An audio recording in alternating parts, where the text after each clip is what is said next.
Bismillahirrahmanirrahim. Assalamualaikum warahmatullahi wabarakatuh. Apa kabar anak-anak? Semoga kalian dalam keadaan sehat walafiat dan pastinya masih semangat untuk mengikuti proses pembelajaran secara daring. Semangat terus ya, jangan luntur semangatnya.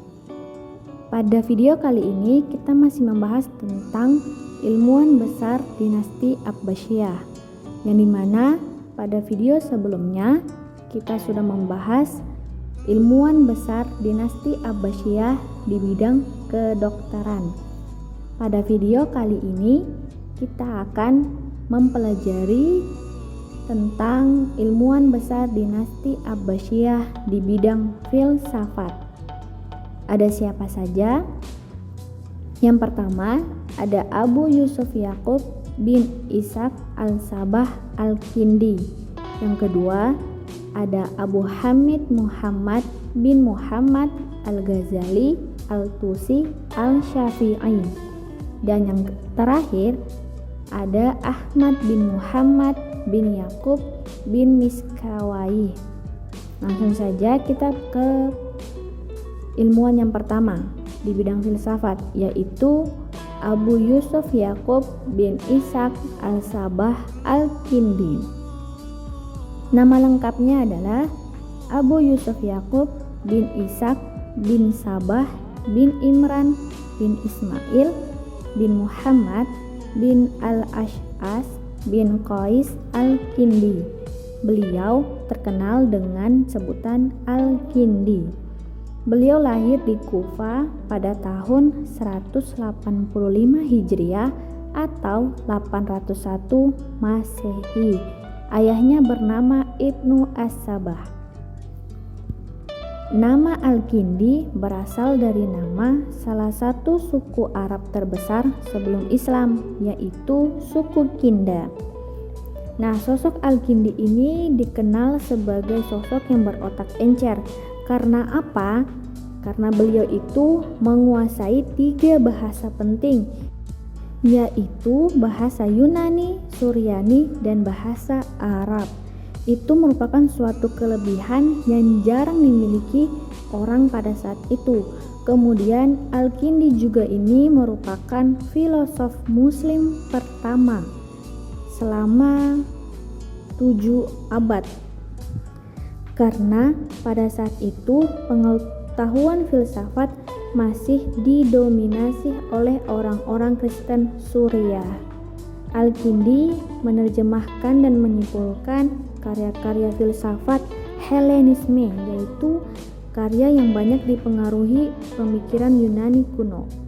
Nah, Al-Kindi ini menguasai beragam ilmu pengetahuan. Beliau itu memiliki sebanyak 270 karya yang telah berhasil beliau tulis. Karya tersebut dikelompokkan dalam bidang filsafat, logika, ilmu hitung, musik, astronomi, geometri, medis, astrologi, psikologi, politik, dan meteorologi. Dan salah satu karya beliau yang terkenal di bidang filsafat berjudul Risalah fi Mahdath al-Mantiq bi Istifa al-Qawl yang berisi tentang ilmu pengantar logika.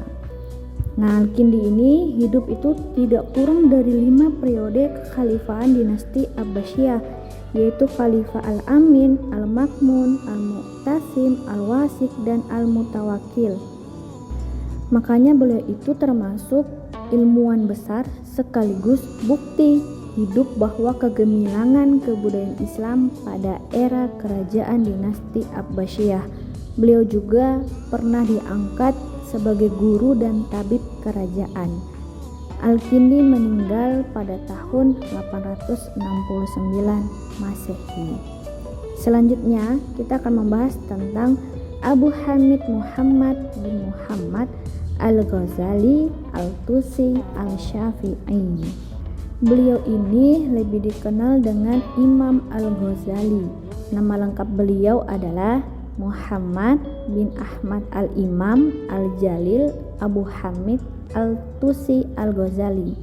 Beliau lahir di Tusi pada tahun 450 Hijriah atau 1058 Masehi. Ayahnya itu seorang pemintal benang dan ahli tasawuf yang sangat hebat. Masa kecilnya Al-Ghazali ini, beliau itu sudah belajar ilmu fikih kepada Syekh Ahmad bin Muhammad Ar-Razakani.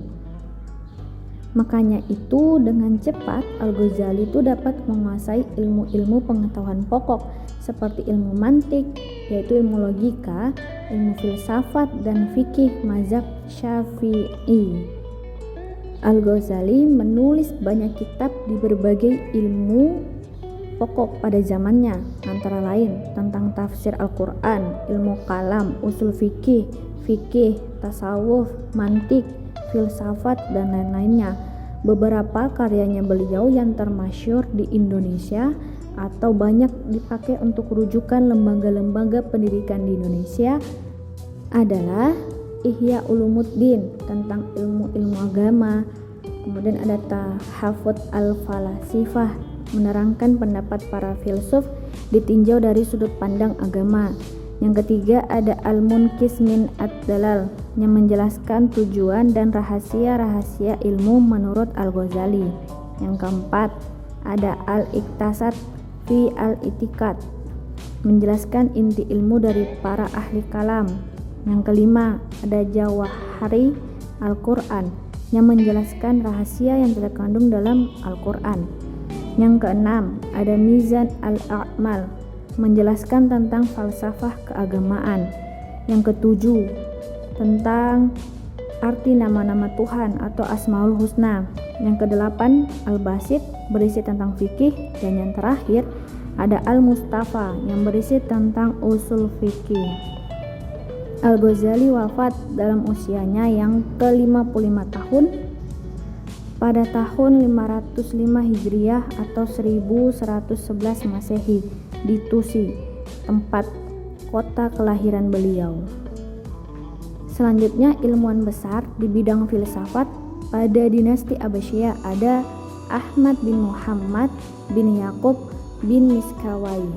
Beliau lebih dikenal dengan Ibnu Miskawai atau Maskawai. Nama itu diambil dari nama kakeknya yang semula beragama Majusi yang berasal dari Persia, kemudian masuk Islam. Ibnu Miskawai dilahirkan di Rai atau sekarang disebut dengan Iran. Para sejarawan itu banyak yang berpendapat tentang tanggal lahir beliau. Namun pendapat umum itu mengatakan bahwa Ibnu Miskawai lahir pada tahun 330 Hijriah atau 942 Masehi. Kemudian wafat pada tanggal 9 Safar 421 Hijriah atau 16 Februari 1030 Masehi. Tidak banyak informasi tentang bagaimana pendidikan yang beliau dapat semasa kecilnya, berbeda dengan ilmuwan-ilmuwan lainnya yang sudah menjelaskan. Namun, menurut sejarawan Ahmad Amin, pendidikan anak-anak pada zaman Abbasiyah itu pada umumnya dimulai dengan belajar membaca, menulis, mempelajari Al-Quran, dan dasar-dasar bahasa Arab, serta membuat syair. Kemudian nanti dilanjutkan dengan mempelajari ilmu fikih, sejarah, matematika, dan ilmu-ilmu praktis seperti ilmu musik, catur, dan militer. Ibnu Miskawai dikenal sebagai sejarawan besar. Kemasyhurannya itu melebihi pendahulunya yaitu At-Tabari, karena Ibnu Miskawai ini merupakan seorang dokter, penyair, ahli bahasa, dan filosof muslim yang mampu memadukan metode pemikiran Yunani dan Islam. Di samping itu juga Ibnu Miskawai ini ahli dalam filsafat Romawi, India, Arab, dan Persia. Masya Allah sekali ya ilmu dari Ibnu Miskawai ini. Beliau itu memiliki perhatian besar terutama pada filsafat etika Islam. Hal ini dapat kita lihat dari berbagai buku atau karya-karya yang sudah beliau buat atau beliau tulis. Di antaranya ada Risalah fi al-Lazat wa al-Alam, kemudian ada risalah fi at-tabiyat, ada juga risalah fi jauhar an-nafas, dan lain-lainnya yang sudah terdapat pada video ini. Oleh sebab itu, Ibnu Miskawayh ini menjadi ilmuwan muslim pertama di bidang filsafat akhlak. Itu tadi materi kita tentang ilmuwan besar dinasti Abbasiyah di bidang filsafat. Ada siapa saja? Ada Abu Yusuf Yakub bin Ishaq al-Sabah al-Kindi, ada Imam al-Ghazali, dan ada Ibnu Miskawayh.